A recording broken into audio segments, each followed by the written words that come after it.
Thank you, everybody. Good afternoon, good morning, good evening. It's a privilege for me to meet you, to be together with you, to journey together on this theme, spiritual illnesses and their healing. Am I loud enough?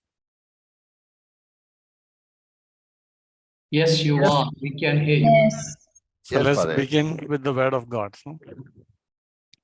When Jesus heard this, he told them, "Those who are well don't need a doctor, but the sick do need one. I did not come to call the righteous, but sinners." As you go, preach this message. The kingdom of heaven is near. Heal the sick, raise the dead, cleanse the lepers, drive out demons. Freely you have received, and freely give. Let's take a moment to stay with this word of God, the words of Jesus.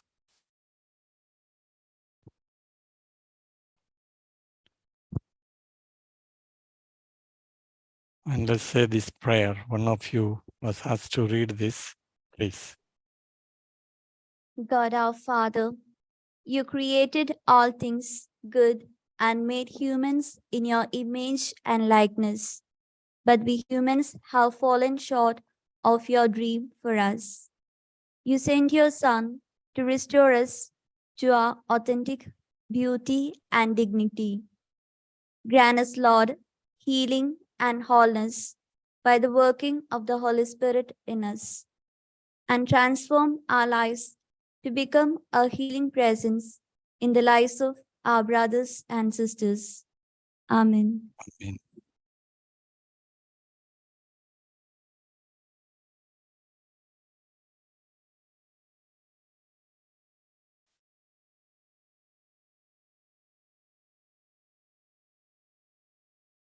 The sources for this conference, which was not one easy thing for me. First of all, I appreciate Sannyasa team, Father Romin and his group. And this is also my way of encouraging them for their initiatives. Before I start, I also pay my homage and my affection to all of you religious who are listening to me. We are at a challenging time, and I deeply appreciate the lives you live as consecrated men and women in different parts of the world. And you give testimony to something beautiful, something very needed in our world, I believe. Some of the finest human beings I have come across in my life belong to this category, though there are certainly wonderful people among politicians, among business people, and we need them all. But my personal conduct has touched me very much. I even think of my own local superior. He is taking chemotherapy. The way he lives these moments with a radiating joy. I'm sure you have in your own communities wonderful people who make a difference in the lives of so many people. So that's my first word of appreciation and gratitude to all of you who have left your homes, your possibilities, and have chosen to follow him. Now, as the source of this course or this conference, I am not an expert in this, but then I have made some research also. First of all, my own faith experience and observations of the reality around us, my own inner homework with physical and spiritual illnesses, and the examples, sharing, and testimony of so many dear persons, both in religious life and outside. Some of the books I consulted are Therapy of Spiritual Illnesses, Orthodox Psychotherapy, Hezekiah Theology, mainly from the Fathers of the Church, and some current books on spiritual abuse, emotional abuse, faith abuse, etc. During this course, I spoke with Robin, and we may have 2 sessions. So today will be an overall panorama, and then next time we will go deeper into its theological and psychological aspects, mostly taking from the fathers of the church. There is an introduction, fundamental considerations, and the part 1 will be the context of the global pandemic, even what made me to think of this conference. Invisible spiritual pandemics in the world, illnesses in the church and in consecrated life. And the part 2, probably next Saturday, health and illnesses through the eyes of faith, the roots of the illness and their remedies. This will be the overall program. Through the 2 sessions, what is our modest expectation? I would invite you to visualize what possible goal we can have. A deeper way of looking at the world scenario of suffering and pain. A critical look at the ills of the church and consecrated life, which are our own ills. We are the church, and we live consecrated life within the church.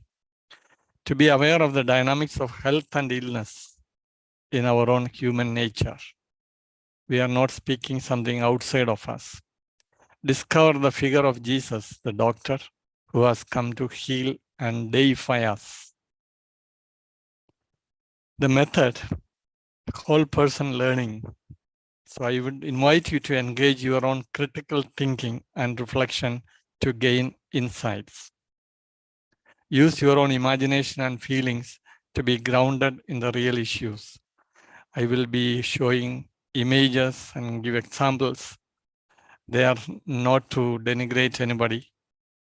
If some of it sounds real to you, it will help you to look into your own personally and your own surroundings, so that recognition also is the first stage of any healing. Then application of the insights to your own life to welcome change. So this would be engage your whole person. So this will be an integral approach. Therefore, you may also have the last goals already present. So we will take that kind of an approach, a whole person learning in order to grow towards being whole persons. So the first fundamental considerations. This part is we will keep on this reference to this. The foundation of Christian understanding of human nature is very important to understand both health and illness. First is a creation narrative. The first chapter is a foundation for all Jewish Christian tradition to understand life and human nature, health and weakness, and so on. So let's read that. So God created mankind in his own image and in the image of his own image. And in the image of God, he created them. Male and female, he created them.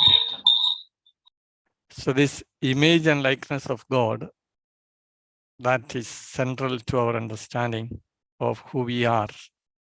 And all Christian faith, Christian understanding of human beings is affected by this. Just have a look at this child, the image of God, and every human being is an image of God. And what does it mean? Usually there is 3 key understandings. Sharing in the attributes of God, such as rationality and morality, free will. So we have reason. And what we could say is separates or distinguishes us from the animal world. We share so much with the animal world. There are also things we don't. And that we could say is that image where we share with God the divinity in us and in everyone, irrespective of one is healthy and unhealthy, black or white, etc. Another aspect is the relationship with God and others. the personal human relationship, or intimacy, we could say. And that involves this I, the proper identity, and you, respect for you, and a sense of we, that Trinitarian imprint in the way we relate with one another. If only I, then there is no relationship. I use others as objects. If only you, I submit myself and I have nothing to contribute. Either I will be a slave and silent. And there is a third reality of a we, which is powerful. And in the Trinity, there is this distinction, but there is oneness, unity, of the triune God. Third, acting on God's behalf and representing God among God's creation. We are ambassadors, guardians, and responsible before this world. Bible also speaks of another reality about us, the possibility and reality of woundedness and abuse of free will. Sin entered the scene, the sinfulness, and we cannot understand health or illness without reference to this reality. The story of the fall of the first parents, they went after what was pleasing to their eyes without taking the Creator into confidence. And when we speak of spiritual illnesses, it will be related to this, trying to create a world without taking into account God or the transcendence. Hiding and blaming wounded trust and intimacy with God and with one another. The very companions, they were blaming one another. The story leads to fundamental realities about human beings. The subjective criteria guided decisions. So in many places, what I think or what I like is the truth. Story of humans become one of fidelity and betrayal, between fidelity of God and failing to be that, and God comes after that. And people who join with God become part of his story of leading humanity to something beautiful. So we will have that interplay in our own personal lives, in our communities, in the church. And so these two aspects have to be taken into account when we think of it. So questions to keep asking and fine-tune ourselves to our deepest reality as the image and likeness of God. So tablets to cure spiritual illnesses. I anticipate this because this is a continuous thing we will have to implant in us, I believe. What does it serve? No? When we do something, we choose something, this question, what does it profit? Do we do it to glorify God and do good to others? Is it really good or only apparently good? When we are spiritually sick, then we seek something other than glory of God. Health, spiritual health, always glorifies God and bring good to others. Or real good against apparent good. Or what moves you? Love of God and love for fellow humans, or some other forces? What good is it for someone to gain the whole world, yet forfeit his or her soul? Jesus asked this question. So we take tablets for our cures or medicine. In the spiritual journey, it's always questions. There are about more than 300 questions Jesus asked in the Bible. He answered only 3 or 4, I think. Some 80, 90 questions people asked him. We will see these continuous questions. Questions awaken us, right questions, just as wrong questions can lead us to wrong directions. To awaken the spirit, these questions are important. It's also the same with our ancient rabbis or our sages, both in India or in other cultures.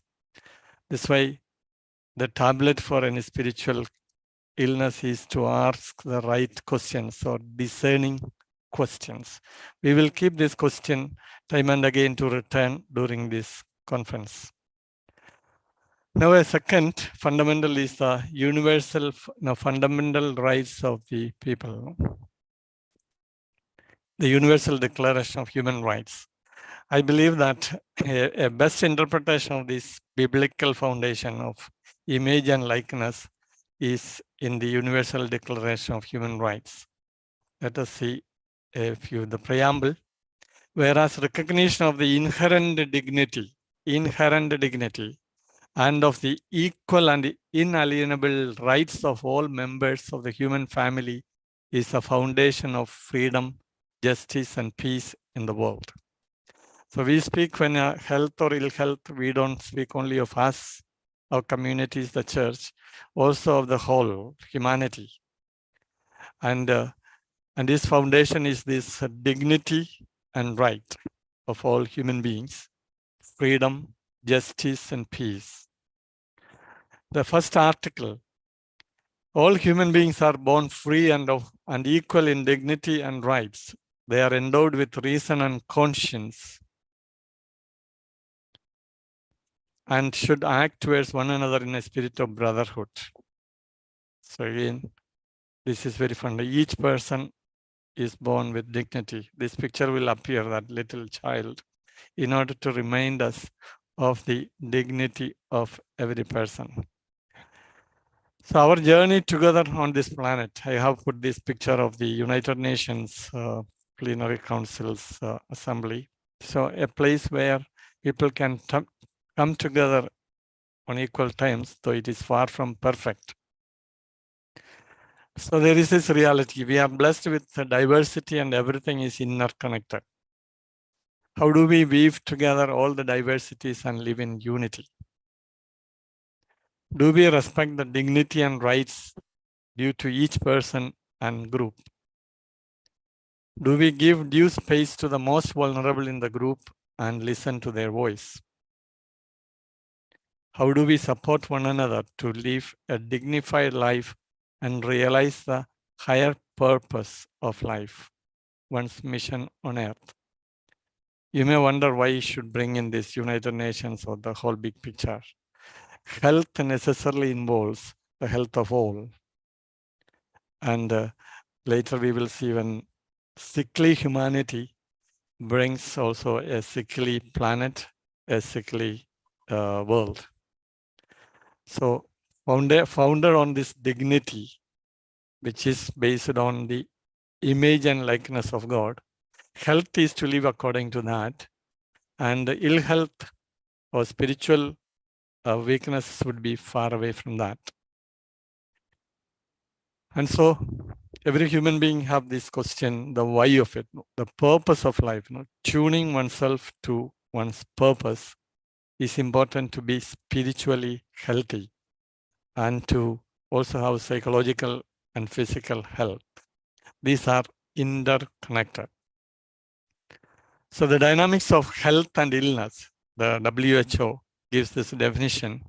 Health is a state of complete physical, mental, and social well-being, and not merely the absence of disease or infirmity. A positive way of seeing. Do you see something missing here? They mention only 3: physical, mental, and social well-being. And I think there should be one more. The spiritual illnesses or ignoring the spiritual dimension impoverishes, and we will concentrate on that. And the spiritual is certainly connected with the social, psychological part of us and the physical. And together, you can be healthy or sick in any of these aspects of your life or their component parts. Even we know that physically we have so many parts in our the digestive system, the brain system, and any part of that can be sick. Psychologically also we have so many dimensions, and that's why people specialize. Socially also we have many dimensions. And spiritually also we have different dimensions. But all together, when we say holistic health or integral health, Unfortunately, the secular world is wary or afraid of the spiritual, maybe as a reaction to past or dominance of maybe religion and so on. These dimensions are not separate, though distinct, and they have their own proper dynamics of health and illness.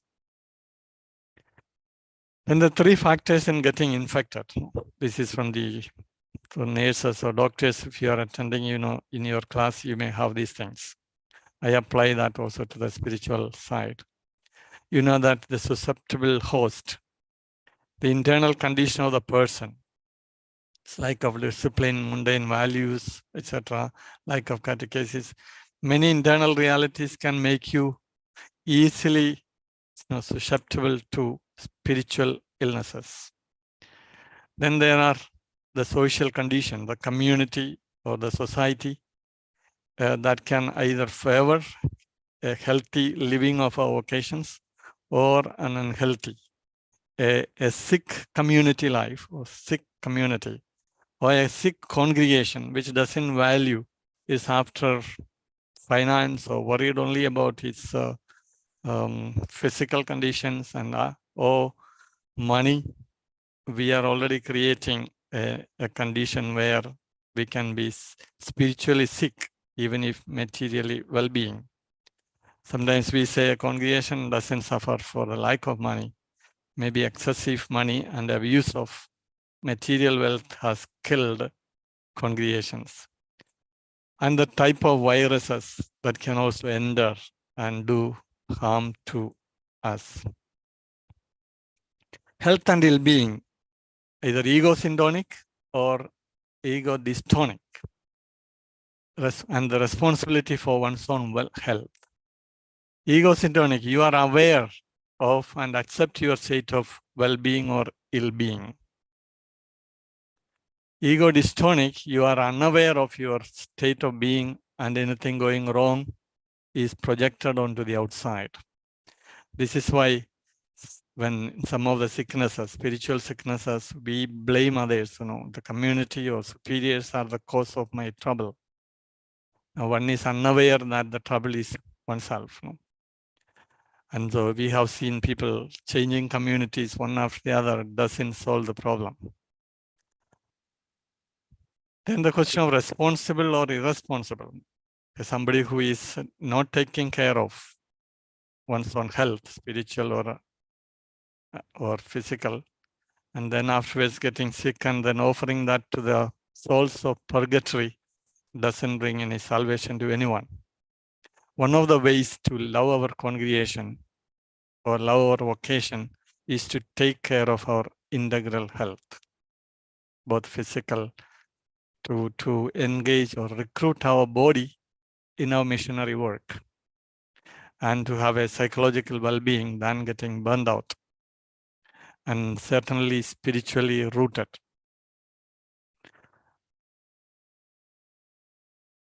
And regarding the unaware, we have this prayer of Jesus on the cross, forgive them for they do not know what they are doing. We can also hurt and harm others, infect others with our spiritual illness by not taking care of us. So we need also to protect, first to heal when there are illnesses, and also take care that we are not infected by others. Sometimes we see this in congregations in certain moments, groups, group divisions, and various, what do you call, affinities, affiliations. We call it amigismos, which either hurt the common body. Okay, this is the first part I have finished about an overall picture about the health. Now let's have a look into this, the outside reality which we lived intensely these days.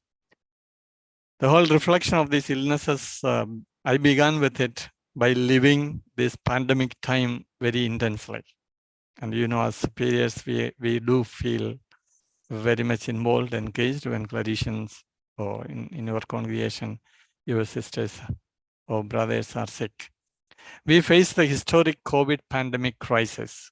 So my reflection, I begin here in order to look deeper into those pandemic or infectious spiritual diseases in the world. Think of the April 2020. You may have these memories of the Pope on an evening. It was drizzling and under the cross. That was the time Italy was almost reeling. Daily deaths were more than nearly 1,000, and all the systems got out of control. We all probably shared in somehow, our community members, our family members, we too shared the suffering of humanity. About 6.76 million died of COVID, those 678 million affected. But that is nothing compared to many other deaths. Cancer alone in a year kills 10 million. But then we have seen it in a very, very dramatic way. In the Claretian congregation, we lost about 38 members. In the first month itself, the COVID went to the Amazonian forest. One of our bishops, who is a bishop in the Amazonian of Peru, he was affected. It was so shocking. The first Claretian who died was a chaplain in the hospital in Spain. And how this invisible virus traveled all over the world in a short time. And that speaks of something which I am arriving at before. In the Easter in Rome, 2020 was like this. There was no one, but we defended. The best of us also came out by defending, by a collective effort, especially the health workers, the nurses, doctors among you, you hear our applause and appreciation you have risked in order to save your brothers and sisters. And there was a lot of cooperation. It also brought the best and the worst of human collaboration. But I think there was a very good effort. And we were slowly back in 2022, one of the events in Vatican. Like this was a youth meeting and one of the first to be held in Vatican. And I took this picture from a terrace. We were reeling back. But an introspection, what meaning did you find as you lived through the challenge of COVID? What did you learn about your own life, your propensity for illness and eventual death? If you have been afflicted and were in quarantine, you may have asked many questions. I was about 24 days in a quarantine in my room. Food was only brought out at the door. And that was an interesting journey for me and also a growth process. Health and sickness in the eyes of Eastern fathers, a few reflections. All of us face the reality of illness at one time or other. Health itself is a temporary balance between the forces of life and other forces that oppose it. And this happens physically, psychologically, spiritually. We are not always forward. We go back and forth, getting sick and not, etc. All our cells and tissues contain the seeds of their own destruction. And finally, we will die.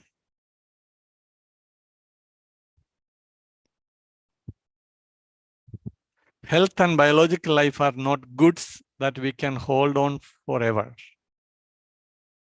Our body is destined to deteriorate and finally to die. Illness poses fundamental questions. Why? Why me? Why now? For how long?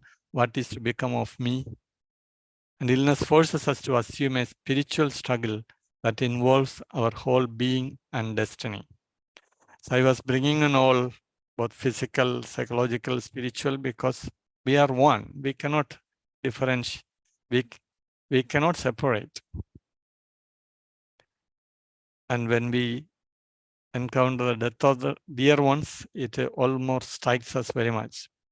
Illness plunges us into an unfamiliar territory where the conditions of our life are significantly modified and our relationships disturbed and often weakened by imposed isolation and solitude.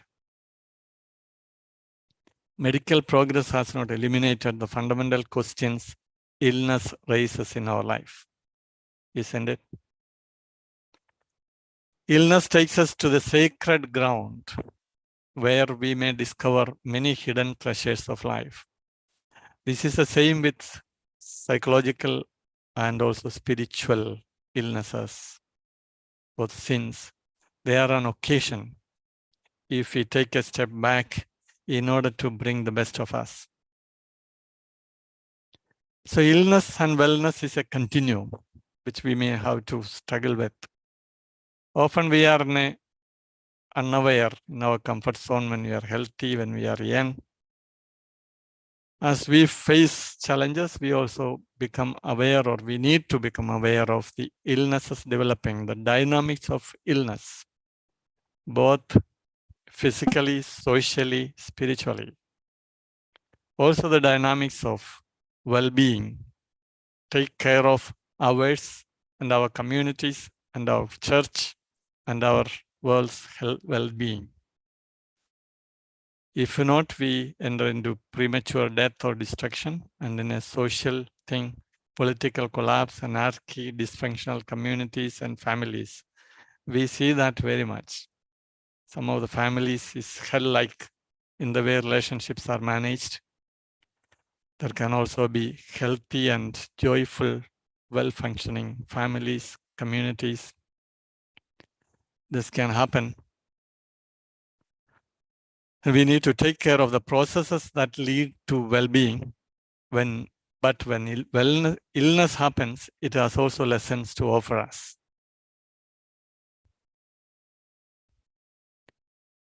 So from that, we go to some little deeper, the viruses that afflict the human heart and mind with consequences in the world. Invisible spiritual pandemics in the world.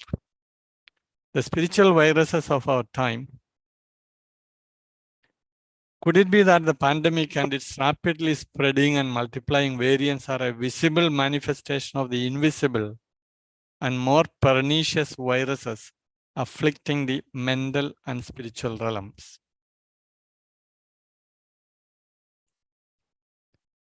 Let us explore the spiritual viruses of our time and their manifestations that paralyze and weaken the human mind and spirit much more than what COVID-19 did to the human race.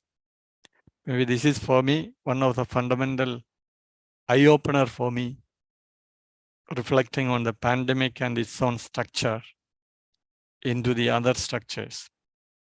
Let's begin with this, what is already available.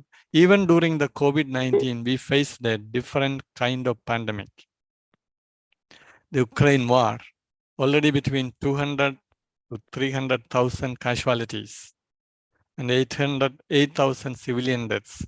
Somewhere I also read 40,000. I take the minimum. You remember those scenes which we have seen? They are human beings. That image and likeness of God being bombed and destroyed.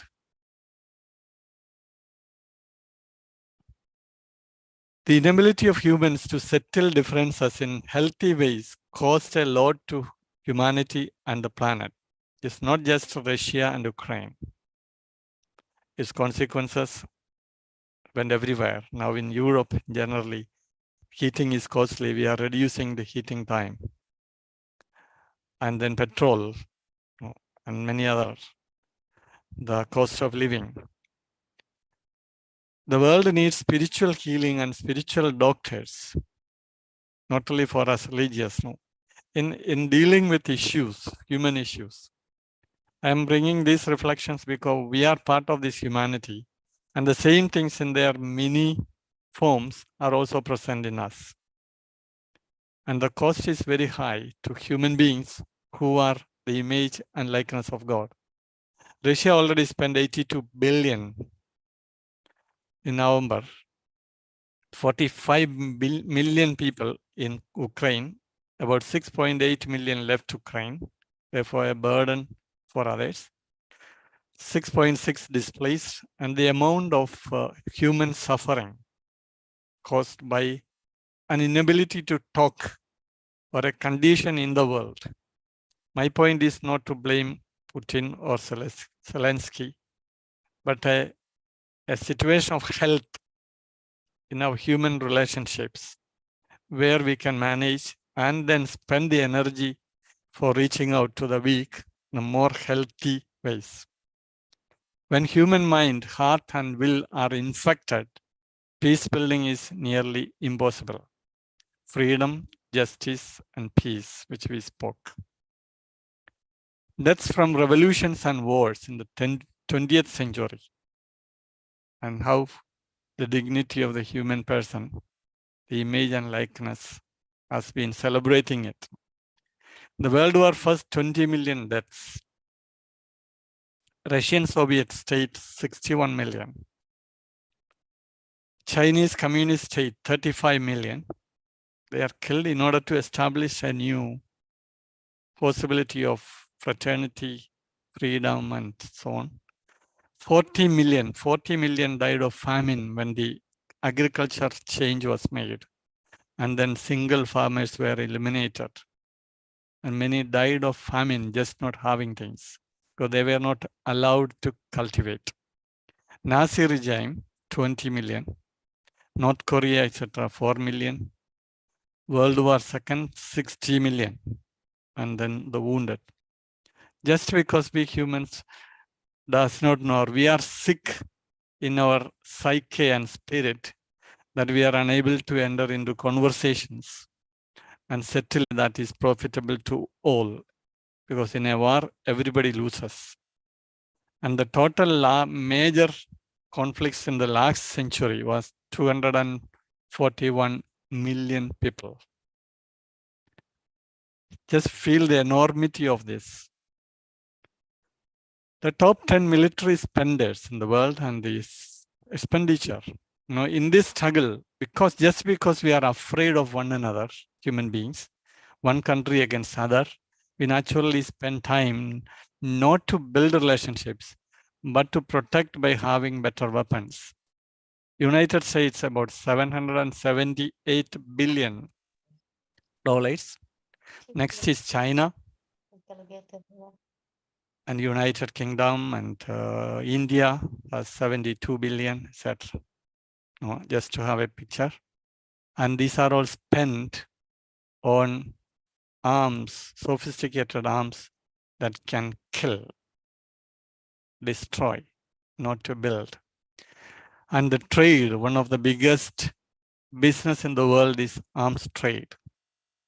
37% of selling is United States, Russia 20%, France, Germany. So you see the bigger advanced countries and the buyers, Saudi Arabia, India, a big client. And these are another, just because we are afraid and we need to protect ourselves from Pakistan, China. And if we have the skills or they have the skills, then both Pakistan and India can invest on the people. Military versus education. When military is spending 598 billion, education is just 70 billion.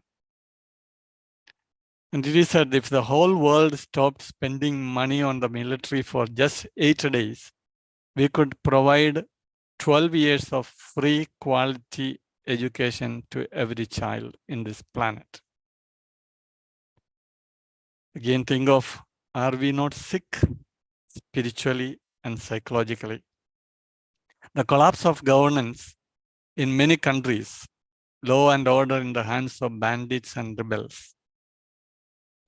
Forces of evil reign when rule of law fails. Flow of refugees to other countries. Murder and theft in the streets. Command of mafia and narco traffickers, hijacking people to extort money. We are also part of this and suffer from this. We Yesterday, only one clinician who was hijacked in Haiti was released, or he escaped. In these last 7 years, 11 clinicians in different parts of the world were hijacked in the missions of Cameroon, Nigeria, and Haiti. See, missionaries like this sister, Isabel Sola, was killed in 2016. She was making, she was an expert in making the artificial limbs. She lived there several years, but then she was just shot dead by armed bandits. We feel the touch of it. There are places we are not sure whether we will be hijacked. And this is terrible in some of the countries. We will come back to it. Another area of symptoms of this internal spiritual illness. Think of abortion. This year alone, already 5,906,000 were aborted.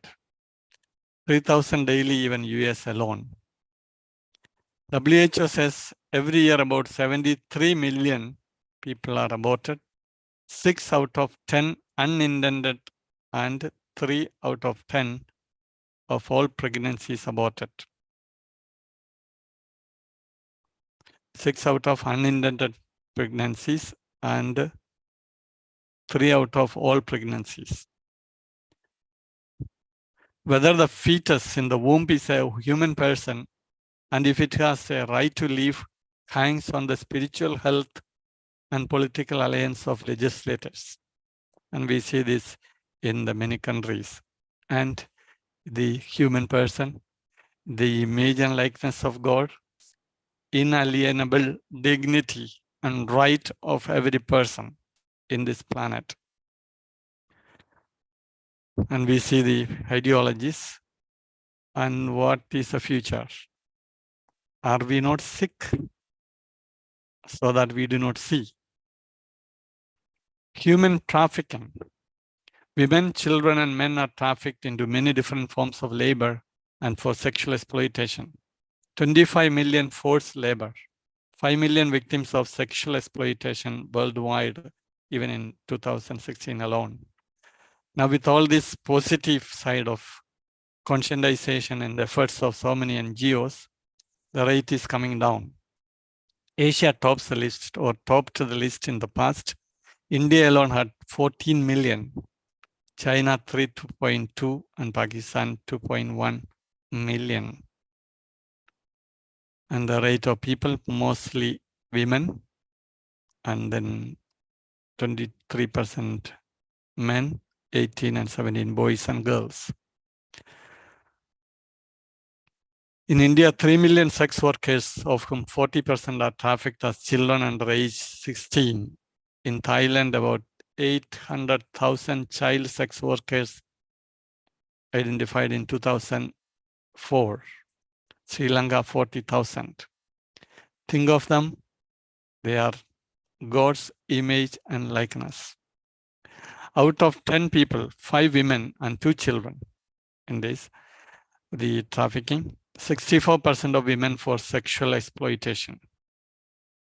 And the decrease, positive side is there is decrease in trafficking, more awareness, laws, regulations.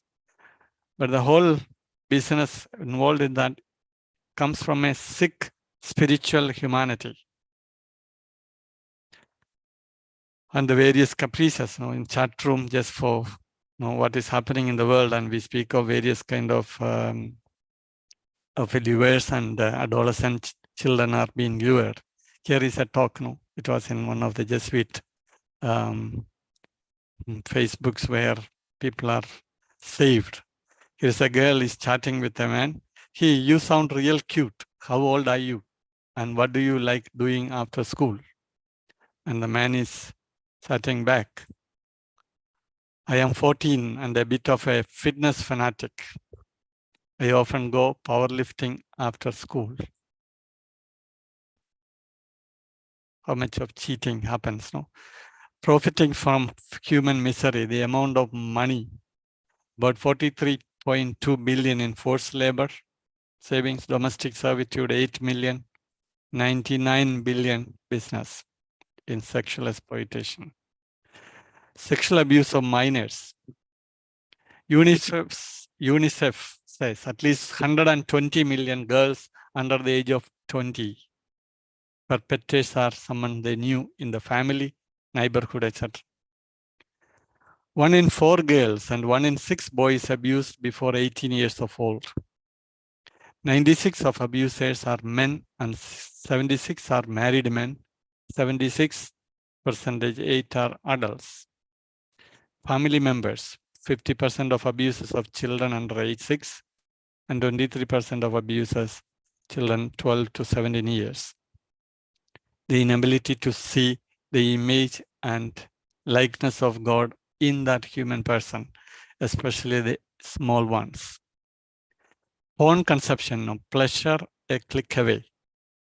About 5 million business, and it increased in the COVID times.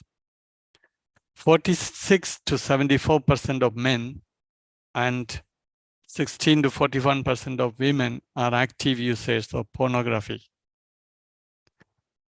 In the USA, 40 million habitual users and 10% are addicted. And these are coming millions of human persons. And what happens to their minds and hearts? The inability to see another human person as the image and likeness of God. 57% of teenagers search for porn mentally. Porn polluting the mind and heart.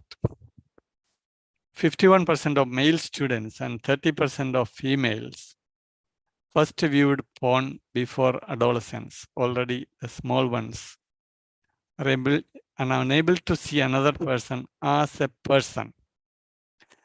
56% of divorces involve one party having an obsessive interest in porn.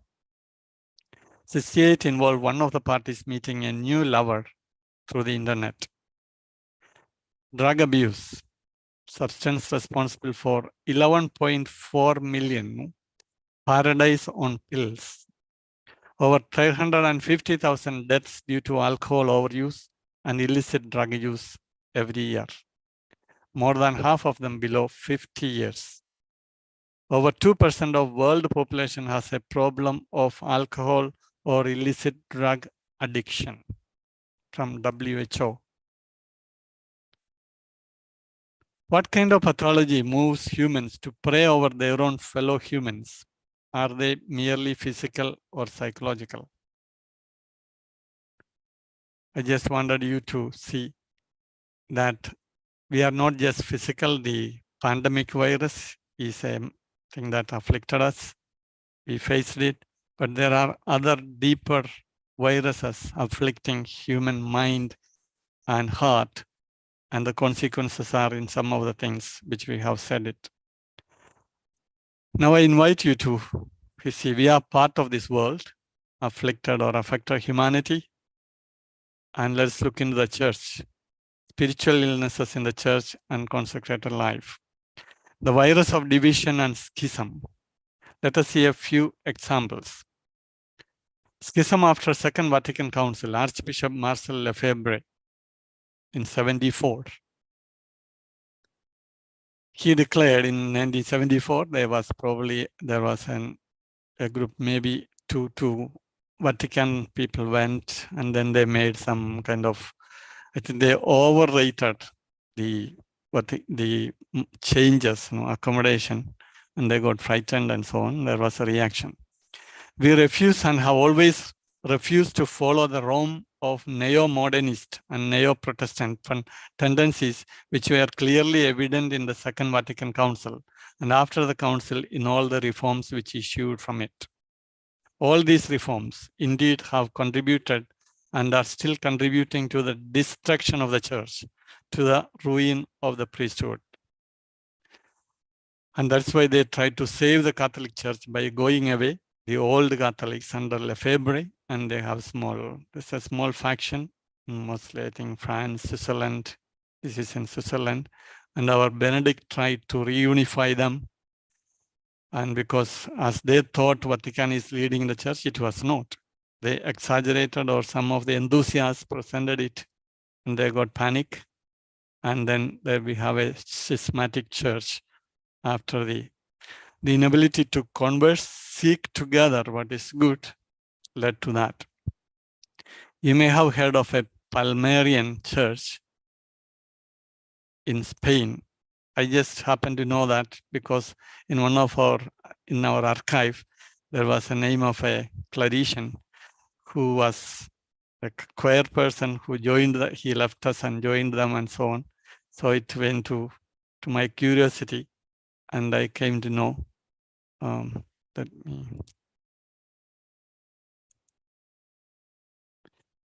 This is a church which has maybe 2,000 members. They just replicate the Catholic Church before the Vatican. They started in 75, 76. In 78 was the. And very interesting, founded by Clement Dominguez, started at a sanctuary when our 4 girls had a kind of vision. And that was already before. And then this man began to have vision of Jesus Christ directly and also of Mary. And he started this church in 75 or 76. They reject all the popes after Paul VI. I heard that he has excommunicated even Pope John Paul II.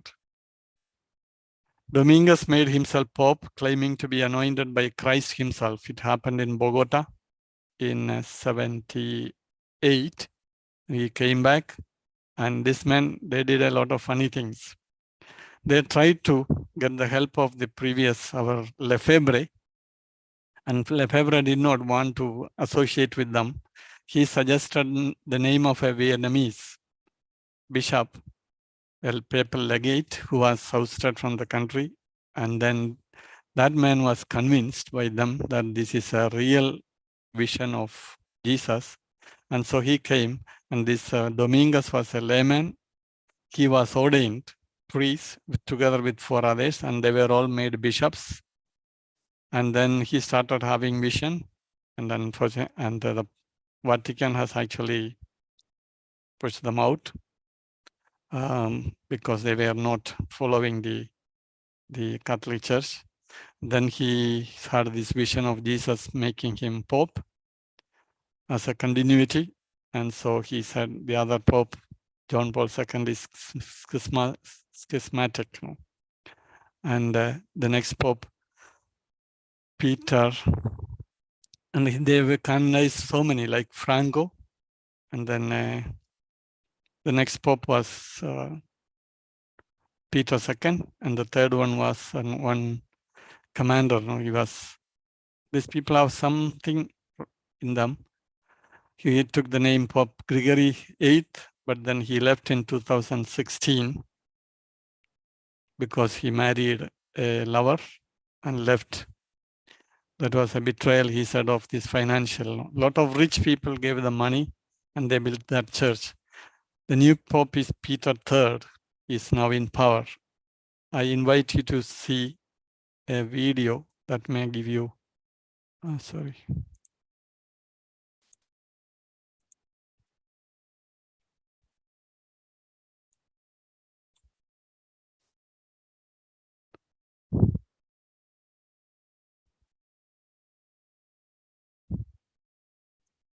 Do you see this, Robin?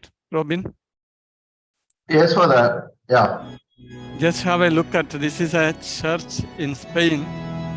Plenty of money is made. They have their Vatican-like thing. And this is the way they are taking the Pope, this Peter III. They have cardinals and bishops all made. A small group.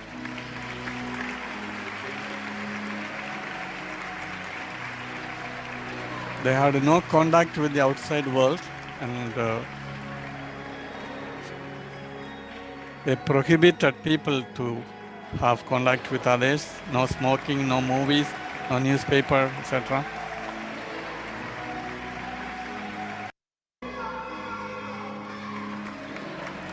People carrying the Pope, all golden things. This is from their site.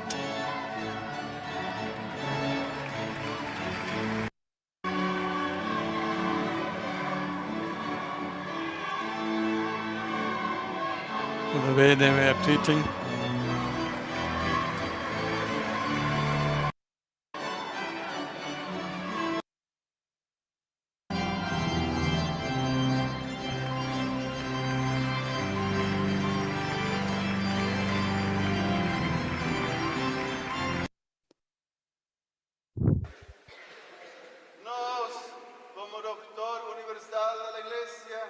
con la autoridad de nuestro Señor Jesucristo, la de los santos apóstoles Pedro y Pablo, y la nuestra personal, elevamos hoy a la dignidad de la gloria de los altares. Al venerable. Okay. You may be surprised at the way they go ahead. Do you see the screen now? Hello? Yes, Father. Yes, Father. Now, you see how just if you put yourself into the shoes of those people to follow them, and they are made to believe that the Catholic Church is fake now, the popes are anti-popes, and they are the right ones trying to save the Catholic Church by having this group. And all this based on the visions, and so many people are sacrificing their lives at the altar of someone's sickness.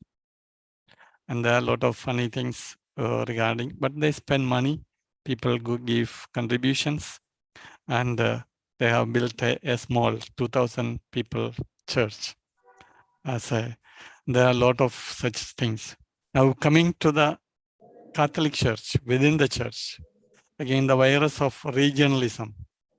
In 2020, again I am giving examples, similar kind of tensions in groups can happen within the congregations. In Ahiara clergy refusing to accept Peter, Pope Benedict appointed a pope in Nigeria in one of the dioceses. That was one of the early Catholic groups, very proud of their heritage. And this appointed man was from another diocese, from the same tribe, another region. So there was a movement of within the clergy, and I also know some of them closely. One of them was even an ex-clerician who was from the United States fueling this. And we knew that that clerician did not have any faith, or his own style of life was never edifying. I was a companion with him when we were studying. And so somehow they could move this, and they became one, majority of the priests, or others were threatened to not to disagree with them because of the pressure of the group, and they refused to accept. Until 2015, Pope Francis asked them to write apology, otherwise they will be removed from priesthood. They all wrote, but say that they have difficulty to accept. Meanwhile, that bishop resigned. He didn't want to go to a diocese which doesn't accept him. And Pope accepted his apology and then appointed him in another diocese. And last year, he was made a cardinal in another diocese. I met some time back the bishop in charge of this. He's in another diocese. And this, from 2012, they suffered a lot. This just because of this, we can say the type of behavior of the priests. Now again, back to the question: is it for the glory of God, for the good of their community, or for something? Again, the way to check whether spiritual viruses afflict. We had a similar kind in one of the churches in Asia, in one of the Oriental churches, where some of you may be part of.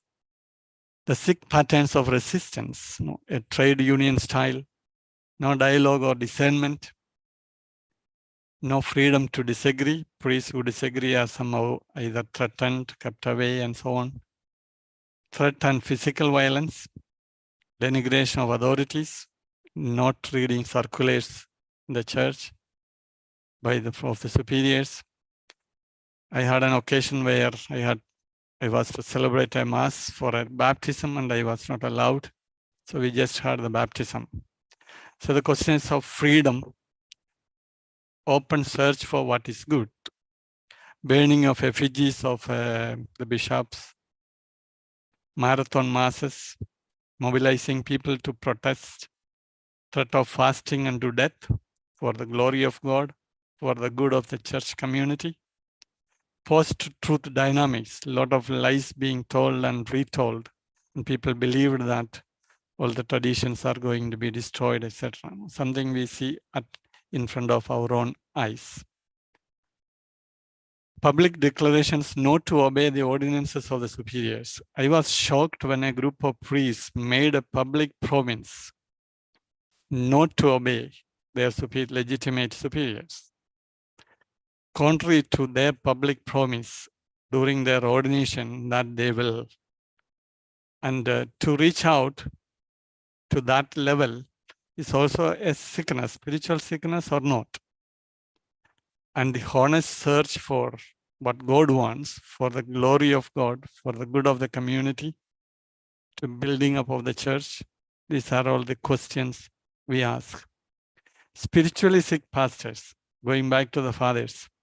These issues were not new. They were there time and again in the church. A 4th century Isidore of Pelusium. Earlier pastors died for the sheep. Today they themselves slay the sheep. In the old days, lovers of virtue entered the priesthood. Now it is lovers of money. Once they fled from the office because of its magnitude, they felt they are not worthy to exercise this great gift of God for the life of the church. Now they run after it with pleasure. Then they were willing to take pride in their poverty. Now they gladly and greedily hoard up money. Once the divine court of justice was before their eyes, fear of God's punishment or fear of pleasing God, but now it is a thing of indifference. We don't bother. The priestly office seems to have changed into a mode of tyranny. Humility has been transformed into arrogance, fasting into luxury, economy into despotism. For us stewards, they are not fit to administrate, but as despots, they embezzle. This is from Saint Nicholas, the commentary of the epistles. In some contexts, in some cases, we feel they seem to make sense. Illness of disunity in the church. I'm saying this because I'm nobody to judge or blame others, but the dynamics, the sickly dynamics is what we are interested. Differences in a church community are gifts of the Spirit. True. It is also a task to weave them into something beautiful for the common good. A predominant illness that hurts the Christian community is disunity and destructive conflicts. I have sometimes thought that in a political world, the freedom we have in the Catholic Church to differentiate, to speak of differences is not there. Communists will not allow anything of that. Many groups will not allow expression of dissentment, disagreements. And there is Mother Church, and there is a lot of space and patience. And this is why some are angry that Pope doesn't immediately take action, etc. In consecrated life, rivalry and competition between individuals, groups based on region, caste, race, etc. are not rare. In India, it is caste or north, south, etc. Some superior generals have come to me with asking me how to deal with, because in their congregation, there's serious problem with regard to sometimes right, sometimes caste, tribe, etc. We are not free from the virus that sometimes afflict us. In this all victimism with narratives of ill treatment is a virus that reinforces rivalry. Russians or Putin feel as a victim of the international and in the interest of the Ukrainians, and Ukraine think that they are a victim of the invasion. And both of them therefore fuel their thing. Same with, if you look at any of these rivalries, each party thinks they are victims. And to be a victim is a license to do anything without feeling guilty. You can analyze any of the things in this. And so be aware, if you feel a victim, be attentive. You can be a dangerous guy in your community because you can disobey your superiors without feeling guilty. If the superior is treating me like this, I don't bother. Or the other companion, sister or brother. When chapters approach, many viruses are also resurrected. Maybe when there is time, we will. The tablet for spiritual illnesses, once again, coming back to what moves you? Love of God and the good of the church, real good or apparent good, gospel of or ideology, or personal interests. Gospel or ideology and personal interests. Another area of sexual abuse and scandals in the church. Staggering statistics in the reports. Another area of virus. Again, this defaming the face of the image and likeness in the other. An abuse of power because the abuser wields power over the minor as an ecclesiastic and as an adult on the defenseless victim. An abuse of trust as the church personnel are known and trusted by the victims because of their confidence in the sanctity and credibility of the church. A spiritual abuse because an abuse by an ordained minister or a religious amounts to a sort of spiritual incest, causing violence to the soul of the person. In my experience of accompanying people, there are two things which are very hard for healing. One is if one's own parents have sexually abused a child, daughter or a son, or very close like uncle and so on, it takes special grace of God for healing. Another one is if a minor is abused by a priest who represents God or Christ. The reason is both of them destroy the fundamentals of trust. And therefore, whom can we trust if God cannot be trusted? In the family, whom can we trust? The very parents are abusive. Something happened. What happened in the society happened also affected us. And you know the number of cases that are coming, mostly from 1960 to 1985 period. There was a sexual revolution in the society, and people did not look at whether it is minor or major. Nobody asks what is your age before they have the abuse. And the church paid a big price. Though the same events in the same period may be 4 or 5 times more in the secular world, the church had to face and cleanse itself. The reason again is we believe in the sanctity, the image and likeness of God in the other. Pornography in ecclesiastical environment. Studies show that, particularly in US, depending on the availability and accessibility, 1 in 5 youth pastors and 1 in 7 senior pastors, both Catholic and non-Catholic, use pornography and are currently struggling. 43% of senior pastors and youth pastors struggled with it in the past. 37% male clergy of various faith traditions report internet pornography because it is affordable, accessible, and anonymous as being a current struggle. Among the lay people, it is 2 times more, lay Christians. It is hard to determine who is really suffering from the perils of addiction. Generally, because of the context, the male religious are more prone to than perhaps females, though females are also in the current emerging situation could be afflicted and affected. This all leads to spiritual abuse. Spiritual abuse is the injury of a person's spiritual health by the misuse of their trust to gain or maintain control over them and to use them or their resources for the benefit of the leader or group. It can happen on the part of superiors, formators, preachers, counselors, and spiritual mentors when they cease to represent God and impose their own whims and fancies in their subjects. And so here, our time is running up, so I'm going to wind up. The symptomatology of the illnesses of the pastoral workers or pastors. Pope Francis took the courage first to address in his own group, Roman Curia. You can access it from the internet and have a look. There were 15 of them, and they are also applicable to us So we have also similar structure.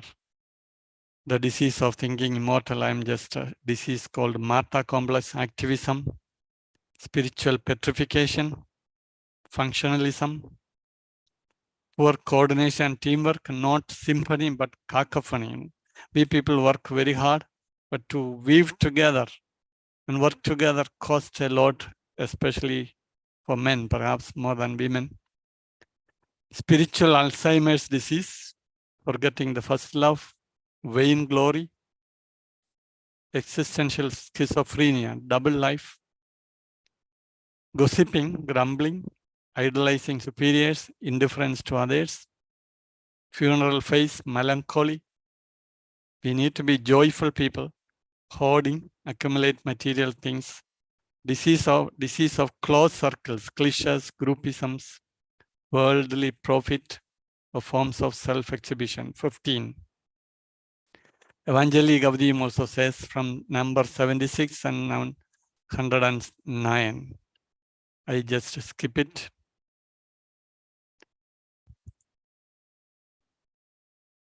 And they are interesting to know. Just we shall wind up now. I have given a kind of a picture from the global scenario to our church and to religious. These are applicable. When I collected some of these from a number of religious whom I know, they coincide with the Pope's own. And what we need is the medicine. Which are the illnesses of the church and the temptations of evangelizers that the Pope Francis identifies in his homily that you may find in yourself? How do the scandals in the church that are given much coverage in the media affect you? And what is your contribution towards showing the true face of the bride of Christ to the world? How can we tap the medicine to be healthy religious?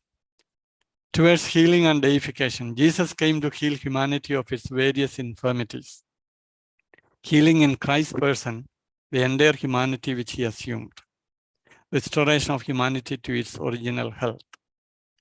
We have the innate desire to live whole and holy. Physical and psychological well-being is very much taken care of in the world, but spiritual well-being is often ignored. We are called to be healed healers.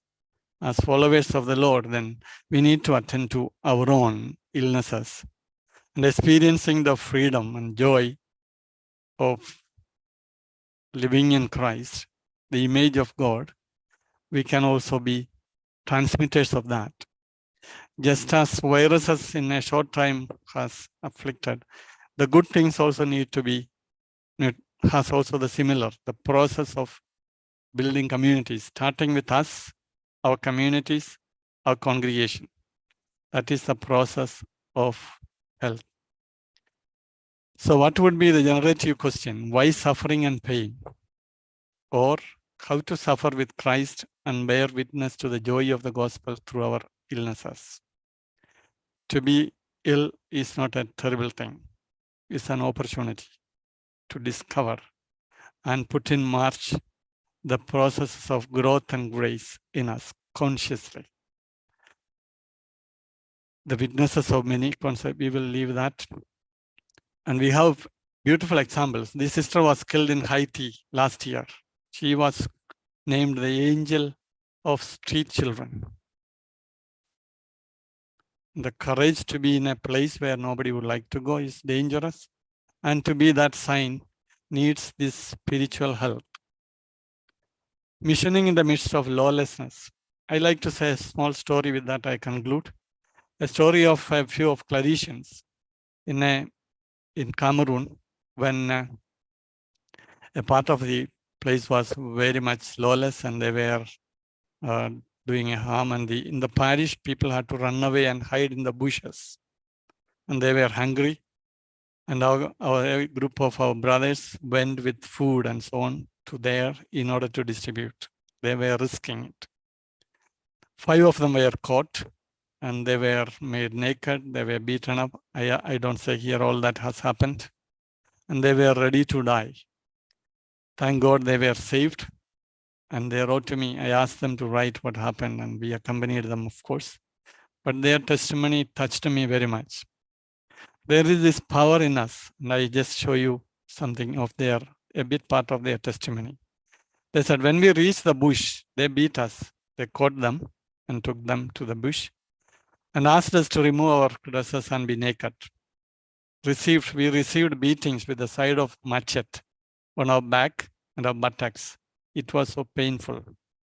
They hit our heads so hard with the pistol guns that blood began to ooze out. We prayed our rosary and divine mercy. We also prayed through the intercession of our martyrs. This is a picture of what happened. They were tortured terribly.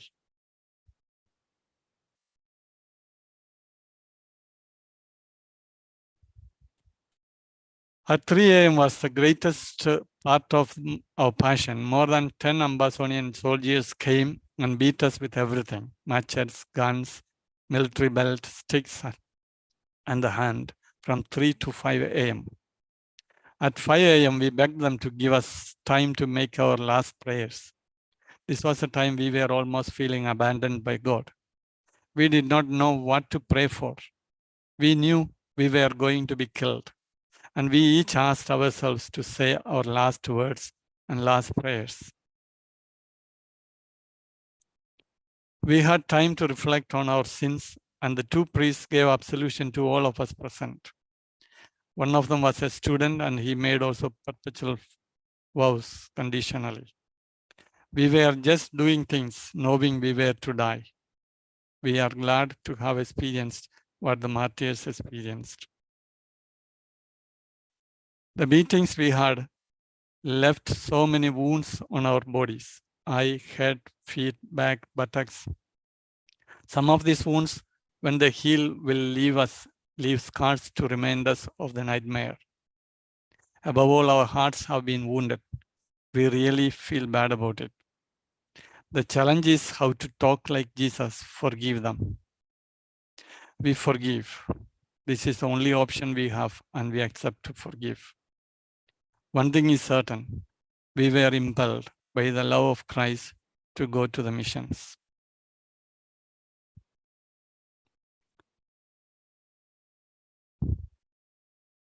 And I think our call is to be spiritually healthy, to be present in a broken world, and not to lose hope.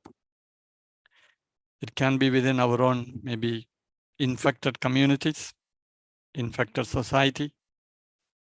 Only health can communicate health. And that's why we have martyrs. The next one, we will speak of spiritual health. I think we have almost coming to an end. You have 3 more minutes, Robin, or we close? Yeah. You And just I will conclude. stop with this story. Yes. Okay. Spiritual health, a familiar story to take home and ponder. A sage was bathing in a river. A scorpion came floating on the water and was almost drowning. The sage reached out his hands to save it. It stung his hands, but he gently left the scorpion on the river bank. Then came another scorpion and yet another. He did the same for each of them.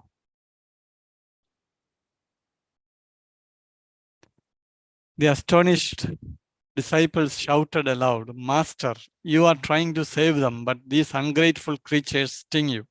You better kill them." The sage responded, "It is their nature to sting and my nature to save. I do not want to exchange mine with theirs." That's the key. It is their nature to sting and my nature to save. I do not want to exchange mine with theirs. If we ply on our fallen nature, we will sting others. If we are tuned to our divine nature, the image and likeness, then we will act from there. Jesus refused to be anyone other than he himself, the Son of the Father and our brother. And you refuse to be who you truly are. Or like Jesus, true to yourself, your true identity.